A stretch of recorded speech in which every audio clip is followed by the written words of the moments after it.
Fala galera, sejam muito bem-vindos a mais um Abelcast. Eu sou o João Pedro Dias. E eu sou a Maria Eduarda Barros. E João, hoje a gente está com um episódio maravilhoso para falar sobre ciências da natureza. Exatamente. Vamos agora falar um pouco sobre as provas, né? Sobre cada área de conhecimento que é abordada dentro do Enem. E para começar, a gente vai falar de ciências da natureza, mais especificamente de química e biologia.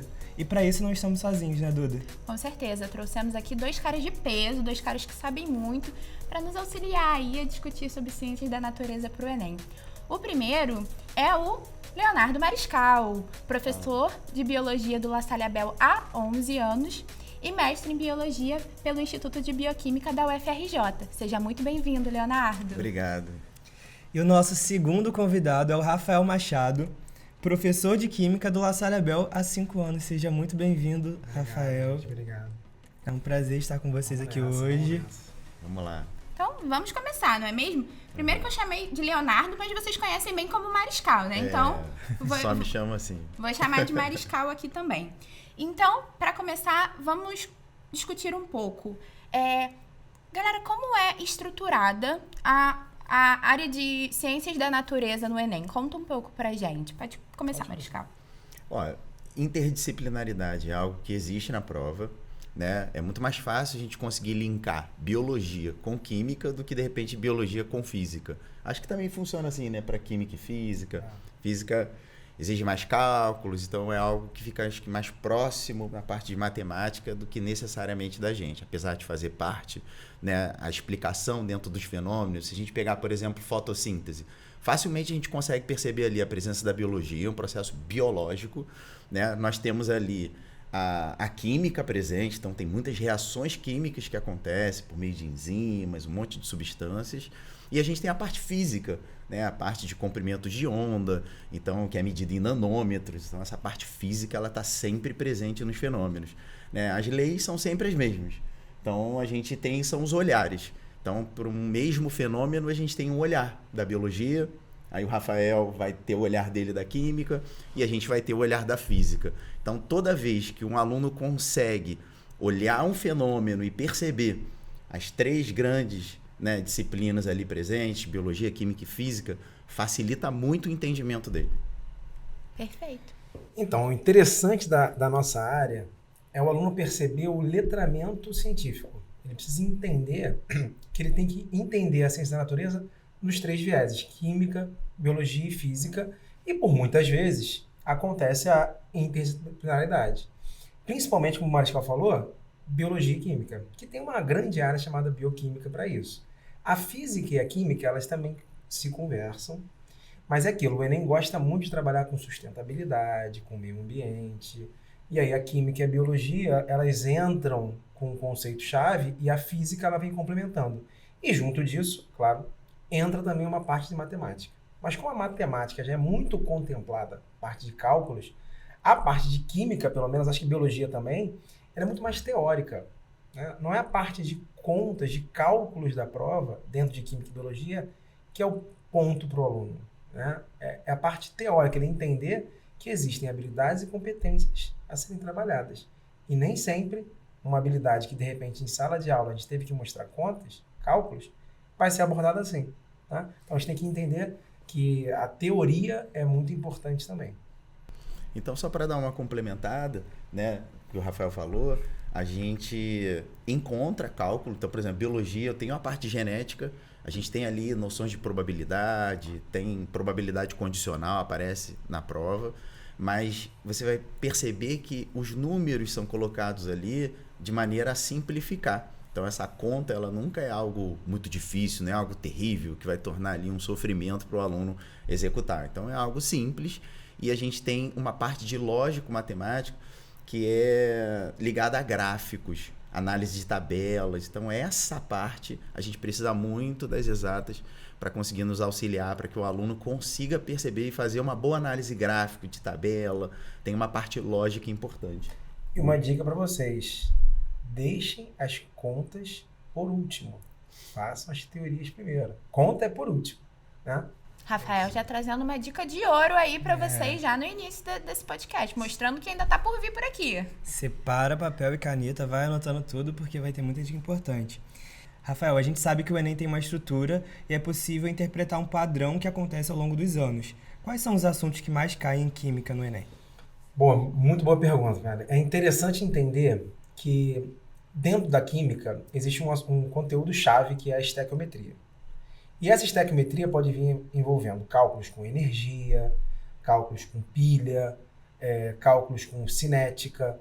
Então, o aluno tem que entender que a sustentabilidade do meio ambiente ele vai estar englobado ali, porque é uma habilidade, né? A habilidade 25 do Enem, ela trabalha justamente essa ideia de energia e sustentabilidade. E dentro da química a gente tem a termoquímica, só que o Enem ele é muito sazonal. Às vezes ele vai cobrar durante 3 anos seguidos e vai bater muito num assunto. Termoquímica, todos os anos caíram. Depois ele para. Aí o aluno que está só estudando também os últimos 3 anos, ele pode não estar contemplando todo o programa. Ciência da natureza é um programa muito extenso. Química, física e biologia é grande. Né? Então o aluno tem que estar atento não somente ao que mais cai, porque isso é uma visão para você fazer no final. Na reta final, faltando 2 meses ali, a gente tem que fazer isso. Ó, o que mais vem caindo? Beleza.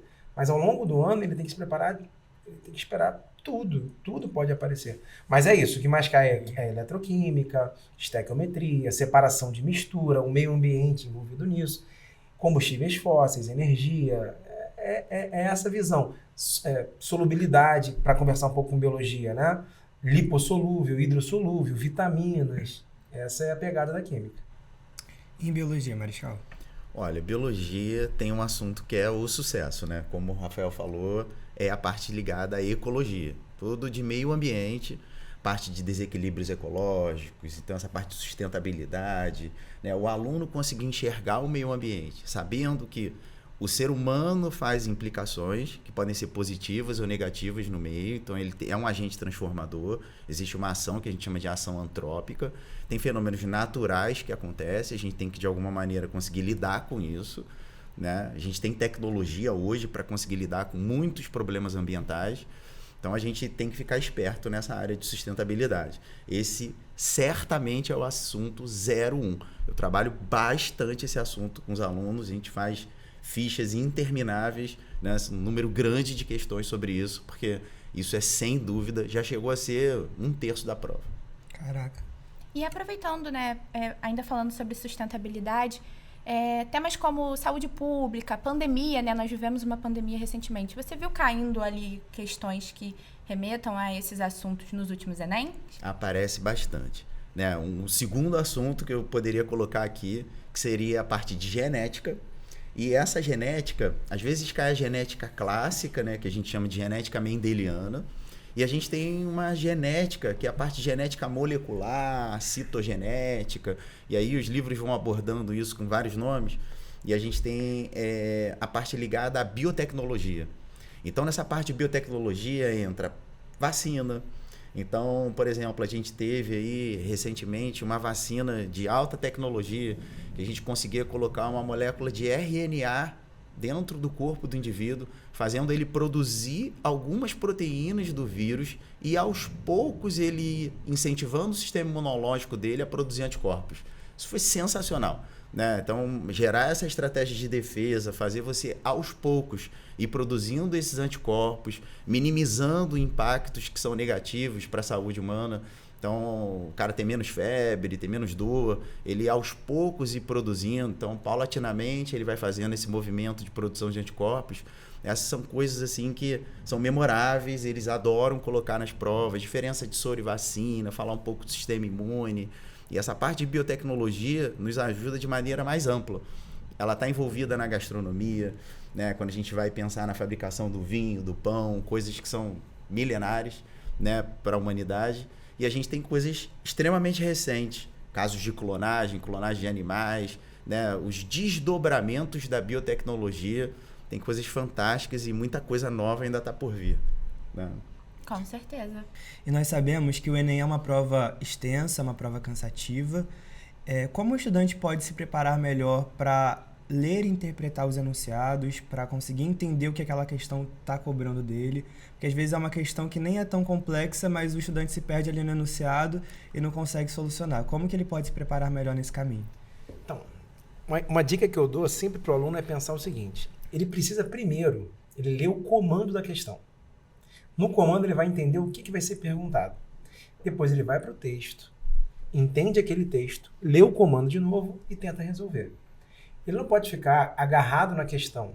Às vezes, o Enem ele tem, às vezes, uma linguagem pesada para o aluno. Ele começa a ler e fala, isso aqui eu nunca... Ligo não sei o que, celulose. Ele fica assim, meu Deus, o que é isso? Só que às vezes a pergunta é muito simples. E o texto, como é um texto às vezes acadêmico, retirado de artigos, tem uma linguagem mais rebuscada. E aí ele fica com medo. Ciência da natureza, ela tem seus percalços, ela tem suas dificuldades, mas ele tem que ter confiança, porque aqui a gente vê todo o programa do ensino médio, mais de uma vez, faz revisões, vai ao laboratório, vê na prática o que já aconteceu. Então a gente vê ali reações de oxirredução com mudança de cor, a gente vê indicadores ácido-base, a gente vê separações de mistura, tudo isso é visto, pH, desde a primeira série. Então, o aluno que está aqui, desde a primeira série, ele vai vendo na segunda, na terceira, e aí chega aqui na reta final, revisando todas as provas, ele tem que ter segurança e falar, eu sou capaz de dominar essa prova. Ele tem que usar a ciência da natureza como aliada, porque ele está tendo excelentes aulas dentro do colégio. Olha, isso é um problemão, né? Os alunos realmente ficam sempre chocados. Você pega, por exemplo, uma prova de biologia, tem lá uma questão. Isso assusta. Ele olha um recorte, uma informação, ou de jornal, ou às vezes um experimento, e às vezes aquele experimento é um experimento novo, é algo recente, então tá todo mundo olhando aquilo ali, saiu há pouco tempo, e aí as palavras, né, esses comandos assustam. Só que a gente tem que lembrar que a gente faz um trabalho de excelência em sala, com os exercícios. Ele tem que buscar aquelas palavras-chave que vão ajudá-lo a remeter dentro da matéria aquele assunto que ele tem domínio, aquilo que ele tem mais firmeza, mais tranquilidade para conseguir resolver. Uma dica que eu dou, né, é a mesma que o Rafael acabou de falar, que é dar uma olhada no comando, ver se é uma causa. Ele está pedindo uma consequência. Às vezes ele pede a consequência de um fenômeno e tem lá na letra A, na letra B, a causa do fenômeno. E está correto, é a causa do fenômeno, mas o pedido foi sobre a consequência. Então a gente tem que ficar muito ligado nessas interpretações.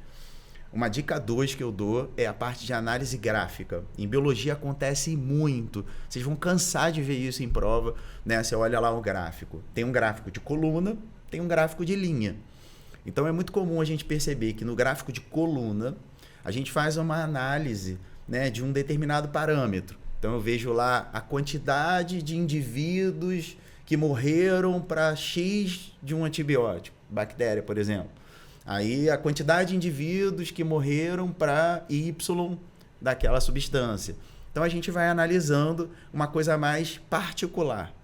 Quando a gente analisa gráfico de linha, é aquele gráfico que a gente percebe que nas últimas décadas os níveis de CO2 foram subindo.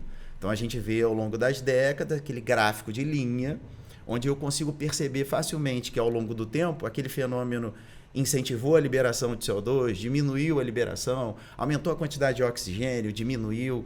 Então, quando é gráfico de linha, em geral, ele está trazendo a abordagem que é ao longo do tempo. Então, fica ligado que aquilo está acontecendo, pode ser em segundos, em minutos ou em décadas. E quando a gente está analisando algo mais estanque para um controle biológico, um laboratório, quantidade de indivíduos para uma determinada amostra, é comum a gente ver aquele gráfico de coluna.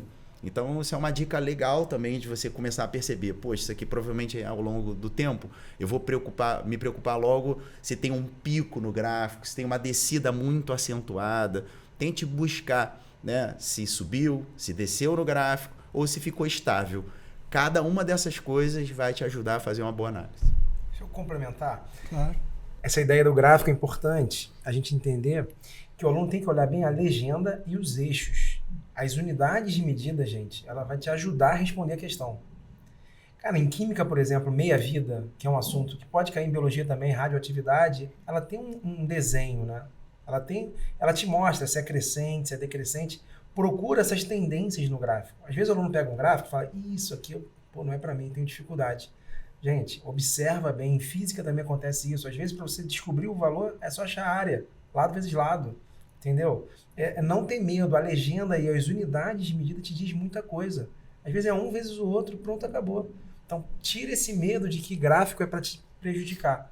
É só uma outra maneira, uma outra habilidade do Nicolas. Ele vai ter que colocar, ele tem que abordar diversas habilidades. Uma dessas habilidades é ler tabela, ler gráficos, equações. Você está trabalhando com isso o tempo inteiro. Então, você tem que ficar atento a isso. Transforme aquele gráfico em um aliado. Não tenha medo dele. Você vai se dar bem, tenho certeza. E é interessante... Perdão. Não, porque um outro assunto que também cai muito essa parte gráfica, e acho que dá para exemplificar bem quando tem essa subida e essa queda, e também vale a pena olhar alguns gráficos que já estão ali nos livros, no que a gente coloca no quadro para vocês, que tem algumas coisas que são muito bem marcadas, o gráfico é sempre o mesmo. Então, quando eu olho lá, por exemplo, o ciclo menstrual, então, lá para o 14º dia do ciclo, onde vai ocorrer a ovulação, a gente tem antecede um pouquinho o 14º dia, aquele pico de LH. Então, reconhecer esse gráfico, você sabe que é o momento ali da ovulação. E o decréscimo também aparece e é algo que vai te mostrar um fenômeno. Por exemplo, o primeiro dia do ciclo menstrual, né, a gente tem ali, é o primeiro dia da menstruação. Então, quando tem a queda da progesterona, exatamente se você sabe reconhecer esse gráfico, você vai perceber que quando tem aquela queda acentuada da progesterona, exatamente vai marcar a menstruação. Então, quando a gente tem um pico, te diz algo importante, ovulação. E quando você tem um declínio, também te diz algo importante, no caso da progesterona lá, a menstruação. Então, ficar ligado com o que ele falou, né? Essas variações, essas alternações, você vê o gráfico aqui e de repente ele faz aquele turnover, e você, opa, ali pode ser algo que vai te levar para a resposta. As inflexões do gráfico. Isso, essas inflexões. E é interessante porque você estava falando, às vezes, é algo simples que está no enunciado, é área vezes área, e é o que você falou também do aluno precisar ter confiança, ser confiante para fazer ciências da natureza, porque às vezes ele sabe, às vezes não, né? Ele sabe. Tem medo. E ele só tem medo, mas... Ele tem medo, ele acha que não é capaz, porém ele se surpreende. Quando ele vai fazer o Enem valendo, ele fala, cara, eu achei que não sabia, mas eu sei. Porque a gente prepara ele para um nível maior. Então ele chega lá e fala, cara... Esse é o nosso segredo também. Né? A gente prepara a galera para um nível bem maior. É muito comum quando eles fazem a prova. Nossa, mas não era tudo isso. Um exemplo ótimo. Que passou foi o Erge. Pô, professor, cheguei lá, achei que não sabia química, acertei tudo. Tirei A. Falei, você acha que você não sabe. A gente tem que te desafiar para você estar sempre estudando, mas a gente sabe que você está muito acima da média. É isso. Com certeza. E com mais esse episódio do Abelcast, não tem como não ficar ainda mais preparado, né, galera? É verdade. Sabemos que faltam poucos meses aí pro Enem. Estamos aí na reta final. Tá chegando. Tá chegando. A ansiedade vai batendo na galera de casa. Uhum. Mas quais estratégias vocês acham que seriam melhores agora nesses últimos meses para estudar ciências da natureza e se preparar bem pro Enem? Olha, imprescindível agora é fazer provas anteriores. Né? Agora é o momento dele sentir realmente como é que ele tá? Aparar as arestas. Ele precisa aprender com os erros. O aluno não gosta de errar. Né? A gente já foi aluno, a gente sabe que eu não quero errar. Mas vai errar. Vai. E ali você vai, tem que reforçar isso. Mapa mental. Todo mundo fala de mapa mental. O grande erro do aluno é pegar mapa mental da internet pronto. Mapa mental, a essência dele é você fazer o seu. Faça o seu resumo com bastante coisa visual. Não é para você replicar. É fazer o checklist do que mais cai. Né? Pegar em química, por exemplo. Você não pode chegar na prova sem saber as funções orgânicas. Diferenciar um álcool de um fenol, uma acetona de um aldeído. Ele precisa estar atento a isso. E pegar as dicas dos professores. Gente, a gente trabalha com isso há 15, 20, 25 anos. A gente sabe o que é importante e o que não é importante. Você está ali 1, 2 anos, está estudando ali, está se dedicando, mas a gente já faz isso há muitos anos. Então a gente está ali para te amparar, para te dar segurança, confia que vai dar certo. Então nessa reta final, mapas mentais, pequenos resumos, tem que estar sempre lembrando da matéria, sempre lembrando. Então, e fazer prova anterior. Não conseguiu? Vem até nós, a gente ajuda. Acho que o Mariscal vai falar um pouco sobre isso também. Acho que isso é fundamental nessa reta final. O aluno tem que criar essa estratégia, essa rotina de fazer bons resumos sobretudo daqueles assuntos que mais caem. Então imagina, prova de biologia, o cara tem que estar dominando bem ecologia, citologia, a parte de genética e muita genética voltada para a biotecnologia, a parte de evolução, pelo menos aquelas coisas principais tem que estar naquele flashcard, tem que estar no mapa mental. Esse vai ser o teu amigo agora para essa reta final fluir da maneira que você quer. É isso. E é claro que vai ter fichas de revisão de química, biologia e física. Muita. Para vocês ficarem tranquilos. Vai ter os aulões também. Claro, Os aulões são muito legais, os alunos adoram. Ah, que bom. E a gente, de vez em quando, nos aulões, acerta umas questões. Aí, ó. Agora vai ter o aulão e o Abelcast acertando algumas questões aí. É isso. E agora, a gente já tá encerrando o episódio. Pois é. Meu... Mas tem algum comentário imprescindível que vocês não podem deixar de fazer para finalizar esse episódio com chave de ouro?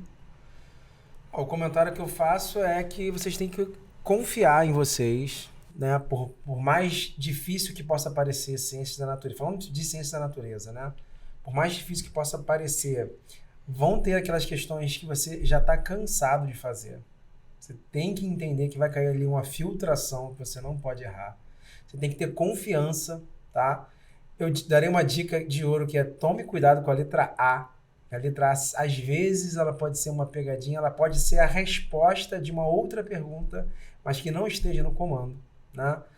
É aquilo que eu falei no início do podcast, questões de cálculo, deixa por último. Física também, né? A física tem esse olhar, que você tem um pouco mais de cálculo nas provas, deixa por último, faz as teóricas, né? Que a matemática já é bem pesada naquele dia. E ter confiança. Você vai se dar bem. A maioria, ou na totalidade das questões, você fez algo muito parecido em sala e acredita que você vai se dar bem. Ó, minha dica de ouro é de você pegar a prova de ciências da natureza e já colocar na tua conta todos os pontos que já são seus. Então você vai olhar a primeira questão da prova. Nossa, não lembro disso aqui, peraí. O cálculo tá complicado? Já pulou. A segunda, você vai olhar, meu Deus, você vai... Em segundos, você já até sabe qual é a opção correta.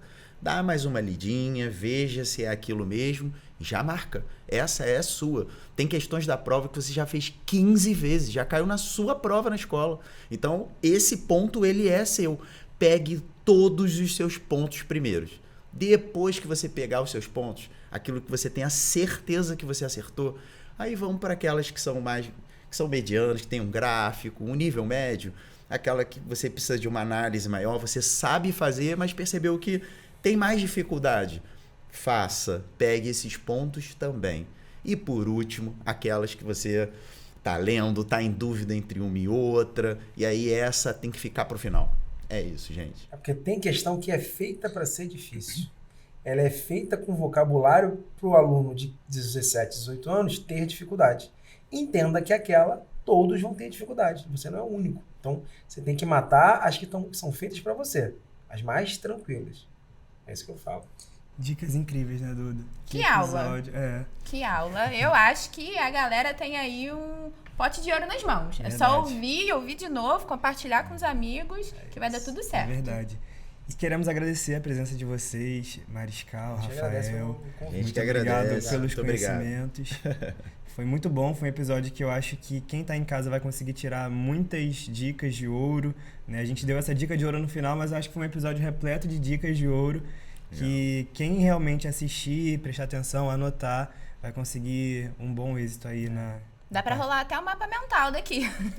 Essa fase da vida do aluno é muito complicada, uma transição muito complicada. Então, se ele puder escutar a gente que já passou por isso, confia, né? Levar a mensagem de Deus. Deus sabe o que vai ser melhor para você. Confia que vai dar certo. O seu tá guardado, você fez por onde. Dentro de si, cada um sabe o que fez. O quanto batalhou para estar ali, para conseguir o que quer e vai conseguir. Na minha vida eu aprendi isso. Toda vez que você mentaliza que vai acontecer, aquilo acontece. Perfeito. É isso. Fé, né? Vamos ter fé, vamos confiar que vai dar certo. Vai dar certo, com certeza. Estamos aqui mentalizando por vocês também. E assim a gente encerra mais um episódio do Abelcast. Agradecemos novamente a presença do Rafael e do Mariscal. E ó, ainda tem muito episódio pela frente para você mentalizar, para você escutar, para você aprender várias dicas para o Enem. Então não deixe de nos acompanhar, de nos seguir nas redes sociais e acompanhar os próximos episódios do Abelcast. Até a próxima! Até. Tchau, gente. Um abraço. Valeu, tchau, gente. Natureza.